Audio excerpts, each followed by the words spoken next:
Hello Internet. Outgoing shed. Right. I've been buying stuff again, which I'll show you in a minute. Before we get to that,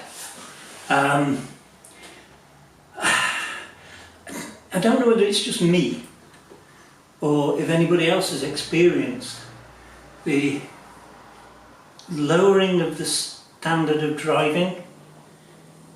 Now, this happened to me yesterday.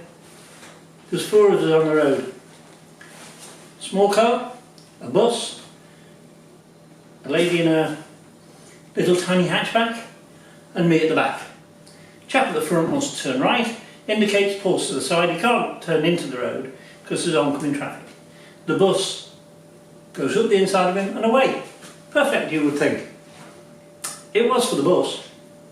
It was for the chap turning right. The lady in front of me is like, is this gap big enough? She's just seen a bus go through it, literally following the bus, and she sat there dithering as to whether or not she can make the gap. So she dithers and dithers and dithers, gets the nose of the car between the curb and the car that's turning right, and still doesn't carry on going. She puts the brakes on again. She doesn't think the gap's big enough. I mean, I didn't get mad, I didn't toot my horn, I didn't do anything. I just sat there thinking to myself, is it me? Am I getting old? Am I just becoming really annoyed with everybody all the time? No, because I wasn't getting annoyed. But I'm noticing, well, whatever, this sort of thing, more and more and more. And I'm going, definitely something's going wrong in the minds of people who are driving. And it's scaring me now, because you think to yourself, what other nonsense is going to go on? Anyway, God help us all. God help us all. Right, forget all of that. Let's just move on. Step away from the problem, it's not yours. Right, a while ago I took this bike, this is a Falcone, 500 Falcone, to a show. On my way home it fell over in the van and I dented all the tank, which I've now had repaired, which had me in tears, and I broke the mirror. Had a mirror on the store. I have been intending to replace it and I just haven't got around to it. And I was out on it a while ago and I thought, got to replace this mirror because me turning round it isn't so easy these days. So I had a go on a friend of mine's, or borrowed for the day basically, a friend of mine's Royal Enfield, and I spoke about it before. And he had one of these handlebar ended mirrors from years ago. I remember them, but it was brand new. I said, "Billy, where do you get the mirror from?" He said, "Oh, they're on the internet. They're great." He said, "They're original Stadium." Now I remember that name from years ago. I just thought they'd have gone bust with the lack of sort of British bikes manufactured here. And he said, "No, they're on the internet." So I went on the internet, and there were 2 makes that stood out to me. First was the Stadium, and the other was Halcyon. They made this similar mirror. 2 different ways of fitting them in the end of the bar, but more or less the same piece of kit. So I went onto the internet and I stuck in Stadium mirrors and got this classic bike shop. I'm getting nothing from this, by the way. This is just me telling you where I got it from.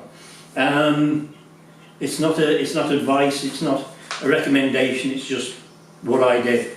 But this came all nicely wrapped, bubble wrapped, and there it is. I mean, it is absolutely beautiful feel to the nice notchy and solid feeling, and the chrome and what have you. It looks lovely. I'm assuming it's as good as it looks. It's got like a roll bolt, what I would call a roll bolt fitting, where stick it in, you tighten up the Allen key here, and this has splits and it expands and grabs hold of your handlebars, and then it sits on the bar. And I just can't believe that these things are still made, and it's wonderful. It's all stainless steel, apparently. Looks the part, looks period. Okay, maybe not Italian period, but who the hell cares? I can see behind me, which is the which is the object of the exercise. So that's going to be fitted on the end of here, like so. That's going to be beautiful, isn't it? Absolutely lovely. If any of you have any other stuff from the past that's still being made, that you remember from the 60s and 70s, I'd love to hear it. I mean, I love all this sort of stuff now. And it just cheers me up. You know, after I had this experience with this stupid woman on the road, and then I see something like this and I go, yeah, it's okay. Life's not so bad. You know, it's just not so bad. And it's nice being able to, it'll be nice to be able to see behind me again and not get myself into it, so as I don't become one of these people who people are on the internet going, well, is this guy on a motorbike? No, I don't want to be that person, so I want to be able to see behind me. And it's going to make for better riding on my part. Like I say, I was utterly gobsmacked when this pal of mine said, yeah, we can get them still running.